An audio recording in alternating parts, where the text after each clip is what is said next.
is the memos that go around. No, sorry. I have to. I need a clarification on this point, which is very important to me. So you're saying basically that the ritual is what allow the subversion to take place without being perceived? Is that what you're saying? Yes. Okay. So there is some subversion of authority going on. In this particular project, I'm going to come to some issues of corruption in a short while. Okay. So when there is a need to siphon away funds, rituals make a big difference. Rituals enable you to put up a show saying we are going ahead with implementations. We're doing the right thing. But actually there is something else going on underneath. Okay.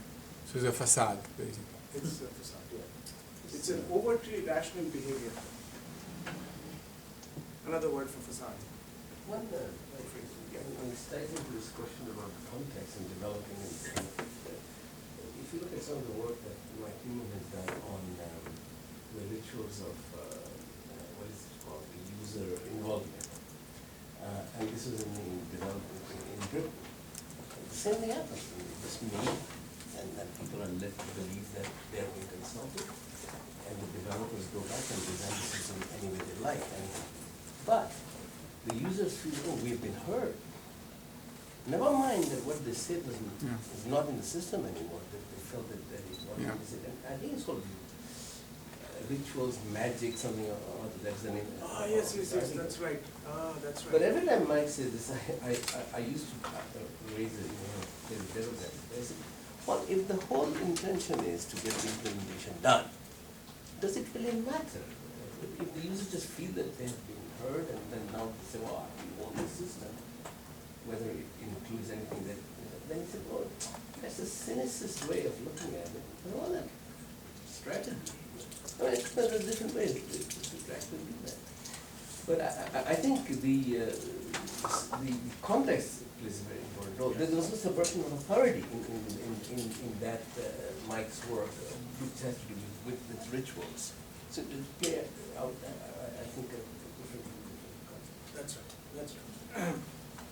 Excellent point. Yeah, I'm also referring here to Lynn Marcus had done some work on this.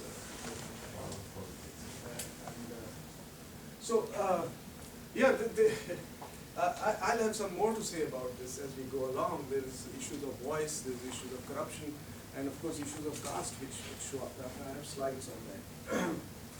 All of them have the notions of rituals built into corruption. My favorite word. Because even a few years ago, I couldn't use this word open in international conferences. Yes, in India, I used to have a hard time talking about corruption. Because although it was prevalent everywhere, people didn't like talking about it. Well, it was embarrassing. And particularly if I was, in our institute, we get a lot of bureaucrats who come by. And when I would start talking about corruption, I would get two kinds of reactions. One, people would start giggling, some of them, because they were embarrassed. Two, some of them would get angry. Now, both of these would happen sometimes. And they didn't like it. Now, last couple of years or so, there's this Hazare movement going on in India, led by this old man, Anna Hazare, who has made this word rampant. It's on the front page of newspapers practically every day. And this current government is in deep trouble because every day some news scandal shows up. Mercifully for academics like me, now we can talk about corruption freely and not have to worry about people either giggling or getting upset. The premise of many e-government and ICT is that they will reduce corruption. This is a very, very widely held view. One of the ways, and people keep saying it, what we need to do is put ICT in place and corruption will get a hit. Why? Because there will be transparency and there will be efficiency. So the reason for corruption is that there is obfuscation and there is asymmetries in knowledge. So we'll get to know what's going on, and then it will go away. Of course, when you look at it deeply, you find that this is, of course, there's no way that corruption will just walk away. In fact, with the massive spending that the government is doing in ICT, as I was saying, that targets people have, one of the forms of corruption is known as kickback corruption, and that has been going up, because the more you spend, the more you make. And it doesn't go away.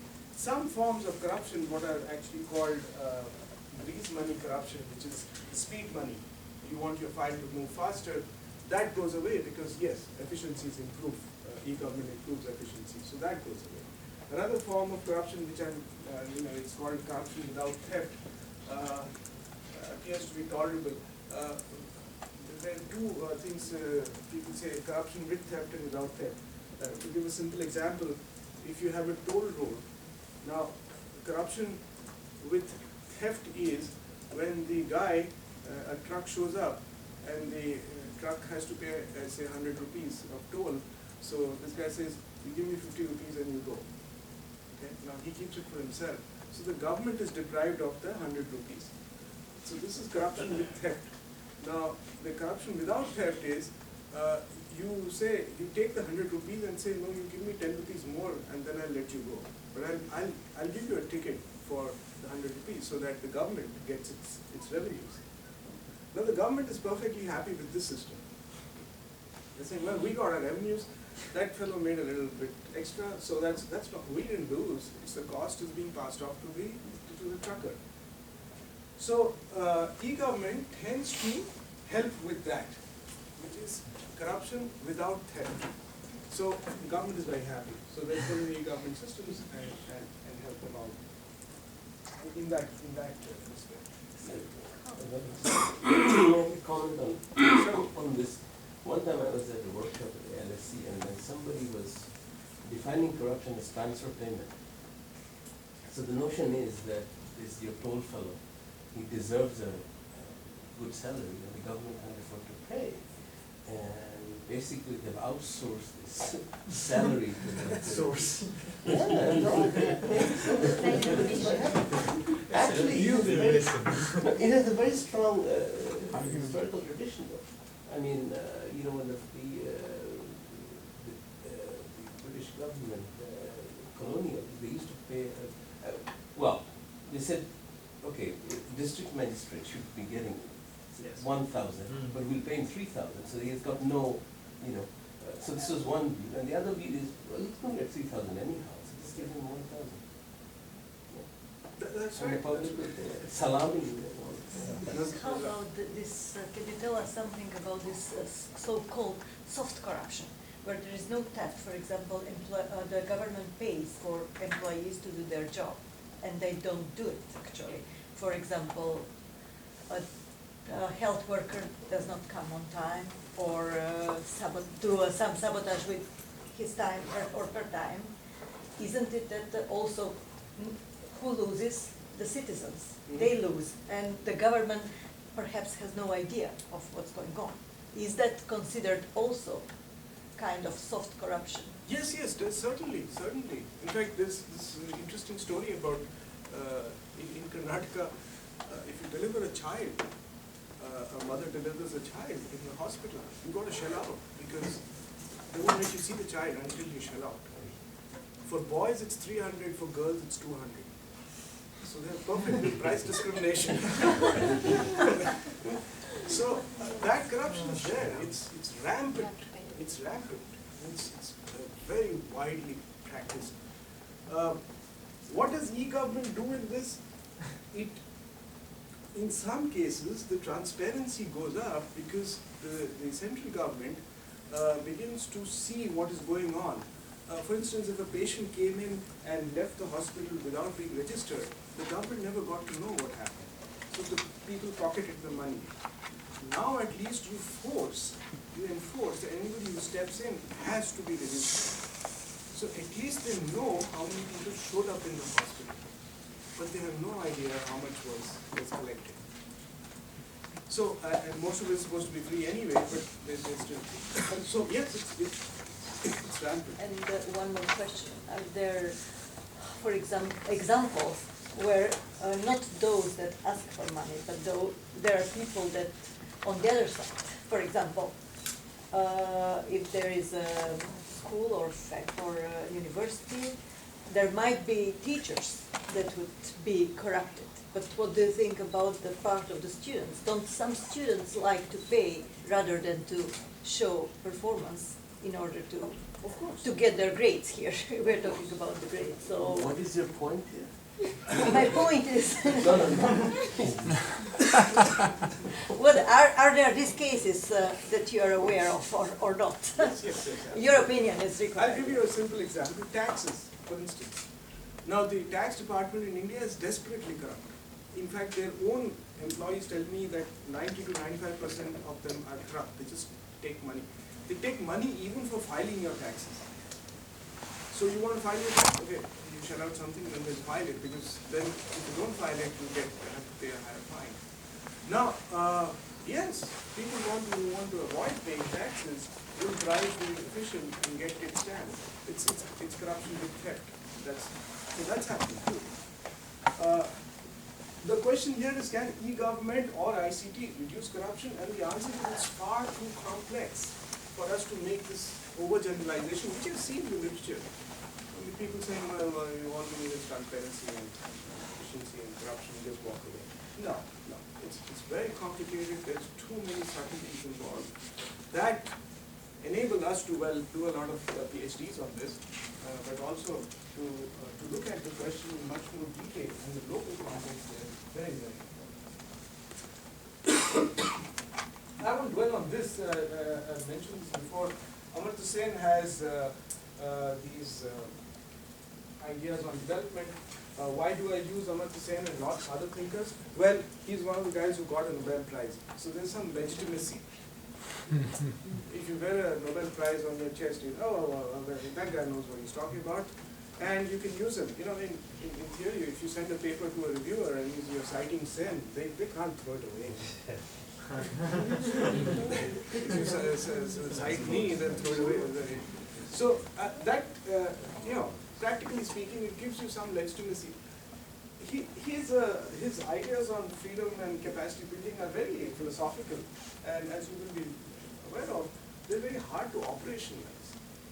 So exactly what is political freedom? How do you measure it? What are the variables I should go and study so that I can say, okay, political freedom has improved, or social capacity has improved, or protective security has improved. Income you can measure, marketability you can measure, the others you cannot. So in fact, there is, as I said, there is a subculture, an industry literally around Amartya Sen's work. The academics are writing lots of books on how to operationalize. Some of you are interested, Sabina Al-Kire has been doing some very good work on that. So, that's the same. Now, Kaz. Rahul, if you look about this freedom, there's another interesting and operationalization aspect. One of the things towards some form of operationalization has been the development, the Human Development Index that they come up with, and it's based on the sense of good and so on and so on. So every year is a UNDP that comes out with this framework, and you'll see this list.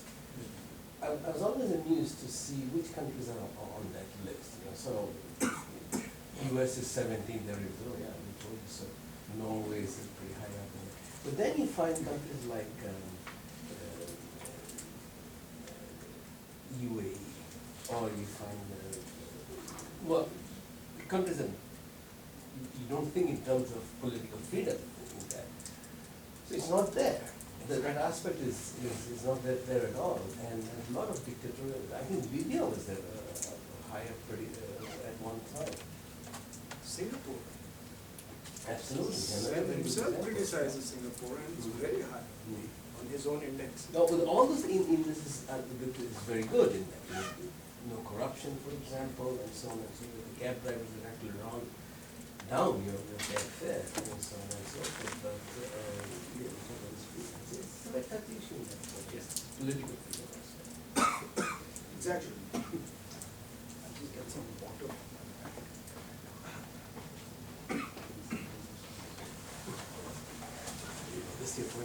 soft corruption. Somebody was once telling me about a bureaucrat. This guy's a dishonest, corrupt man. He said. Well, that means that there's an honest person. How do you define it? So the dishonest, corrupt person is they take money and don't do what you want them to do. And honest one is they take the money and they do it. New classification. I'm corrupt, but I'm honest. Your money will work. Your money will work. Yeah, there's also this issue in this context about centralized and decentralized corruption. I have this in my paper too. Most of e-government and ICTs tends to centralize processing, almost invariably, if you look at it carefully. So instead of having distributed peripheral processing, it comes to a center. And that centralizes corruption also. So it's a one-stop window, single window. Make your payment here and that's it. You don't have to pay everywhere where your file shows up. So I won't name the countries, but certain countries have centralized it very nicely. Just pay one family and it's done. As opposed to some departments in India, you have to work on that. So the government helps in that regard. Is Azara movement, Azara you said, is the guy who started this I Pay the Bribe website? I know there's this website made by an ex-bureaucrat of the Indian government that is called I Paid a Bribe, and it's been a huge success that has been rampant in people, telling stories. I don't know exactly the details, but it made it so that people felt comfortable enough to tell their story when they paid a bribe, and then now it looks like there are some officials that are sort of so pressured to make a statement they were not corrupt, so they have to go. It's not just, okay, I paid the bribe, but also other Indian government representatives, they have to go and make a declaration that they don't do corruption, because if they don't, then they get suspected. So it made it, but I just read the snippet on, I don't know much, but I was curious about that.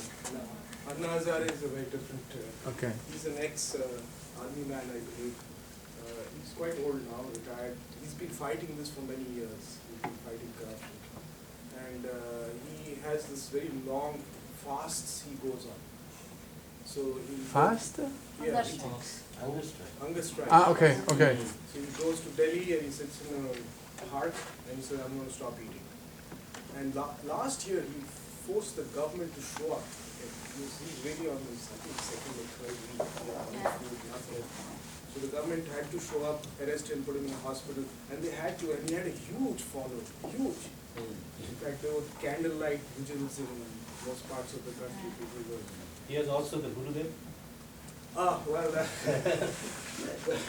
Rahul, yeah, just as you're talking about this context, I don't seem to remember any fasting in developed countries.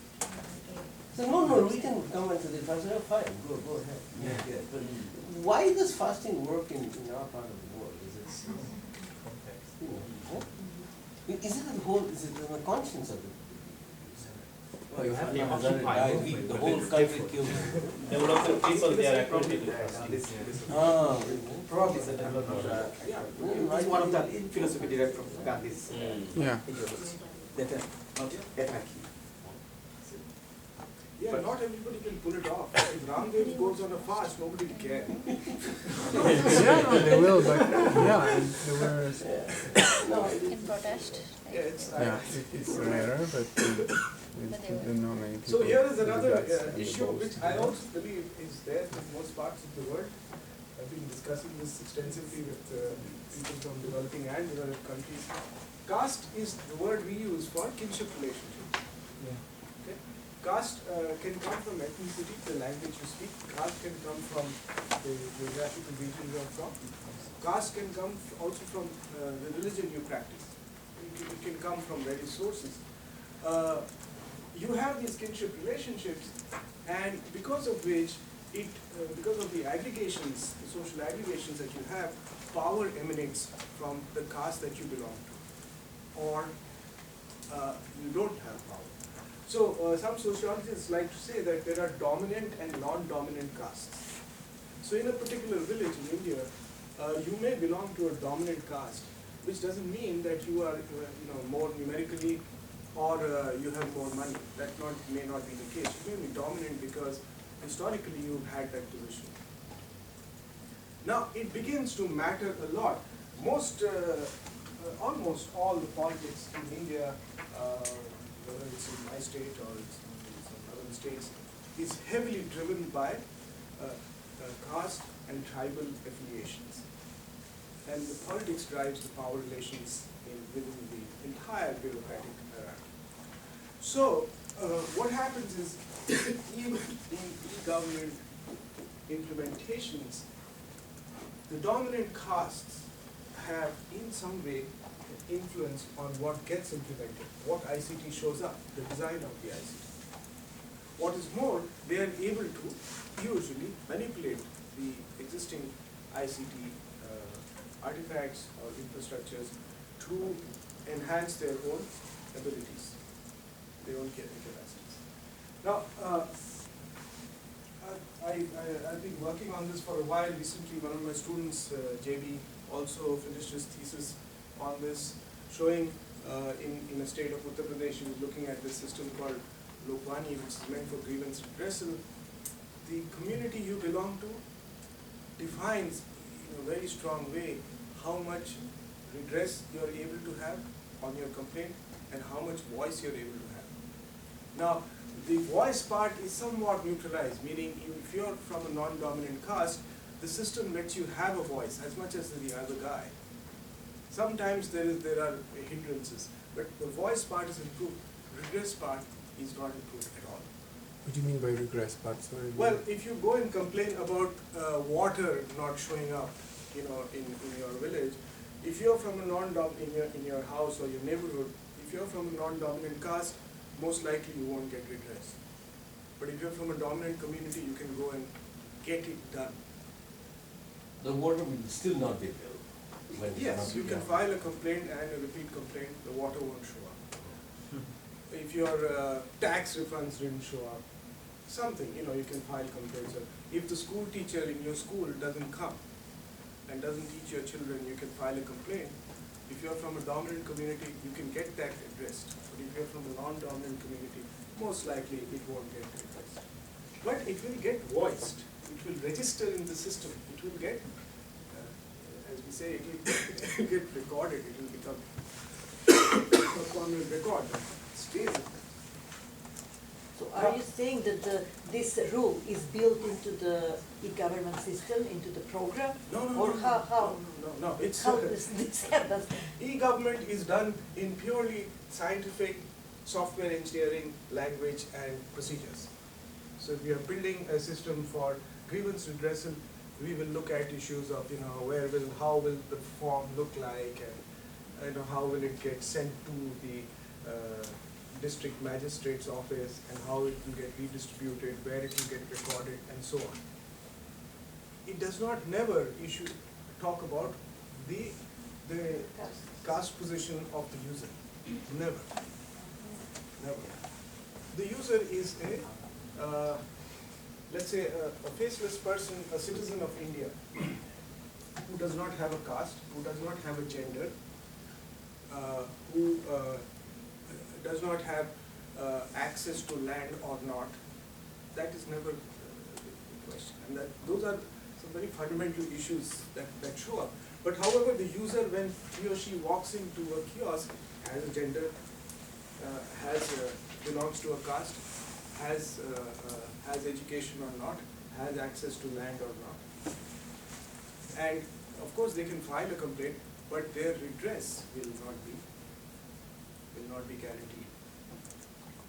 But hypothetically, let's say if they submit this online and no data about the caste are done, and if the program is done so that first come, first serve principle is used, It's done then on that. this can be somehow, if no human action is there, can the ICT help with that, is the question. No, it can't. It goes actually to, I should draw a little diagram here to explain this. So it goes, when you file a complaint from the system, this is the Lokbani system. It goes to what is called the district magistrate. And this is the senior most bureaucrat in the district. Now he or she begins to decide how this complaint has to be treated. And what he or she will do is send it to the various departments like the water or the police or whatever, and say, you deal with it. Human intervention is required here. And they will say, okay, who's this person? And there are very, very interesting examples my student JP has been able to obtain. For instance, one woman complained about, the police complained how her neighbor was harassing her. And she went to the police first. And the police generally told her to get lost. She was from a non-dominant caste. They wouldn't even file a complaint. It's a bit complicated, but I'll try to say, the police will file a complaint only in a situation where they know they can follow it through. So there is something called NCOs, non-cognizable offenses. So they want to treat everything as an NCO, because if you don't, if you file an FIR, First Information Report, it has to go to court to be resolved. And the police don't want to do that massive amount of paperwork. So they want to treat everything as an NCO. By and large, they don't even want to file an NCO. Nothing should show up on paper. So if you are a woman belonging to a non-dominant community and you show up, they tell you to, by and large, get lost. So you get lost. Now this woman went to Lokbani and filed a complaint. Her neighbor was harassing her. Now it went to the DM's office. The DM sent it to the police. Deal with this. So the police now had to deal with this. Because there was a ticket running, it had to be resolved in 2 weeks' time. And she had a number. So what did they do? They went to the woman's house and said, why did you file a complaint? Didn't we tell you you're not going to do this? You dare not do this again, otherwise you'll get slapped around. So, end of story. They got in writing from her that the matter had been resolved. It's called a Sulanama in the local language. The matter had been resolved. So when my student met her, she was very happy with the system. I wonder why. She's very happy because it's the word is Sunwai. She has been heard. The voice has been registered. No redress. The voice has been registered. I didn't mention that the neighbor whom she was complaining against belonged to the dominant community.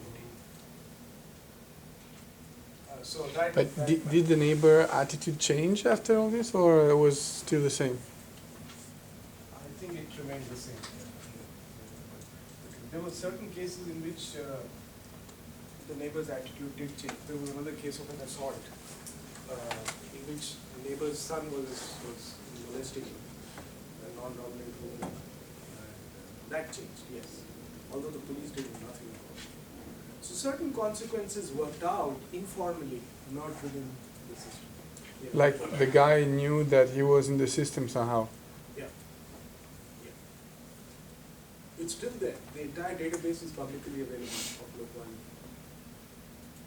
So I don't know what that means. I mean, it's Something of the symbolic nature of Yeah. this, isn't it? And so, there it is now. The other, that's a very interesting case. We talked about this, and there's one aspect that you mentioned, and it's to do with the relationship between government and citizens. yeah. So by and large, I don't want to get into institutional logic, but that I think is a very good lens to look at it. Why does government exist? So, if you go to kleptocracy in Africa, the government exists to steal from the people, and then everything is explained, so I see why they're doing it. And in some cases, the government will say, well, we basically exist to keep people in check. Now, in order to help or develop that institutional logic has not permeated very much. So, one of the reasons why these service people don't do anything is that they don't think that the job is to serve the government. It's just the government, and not government, the people. It says we have orders, we follow orders. and that's why we get paid. So these are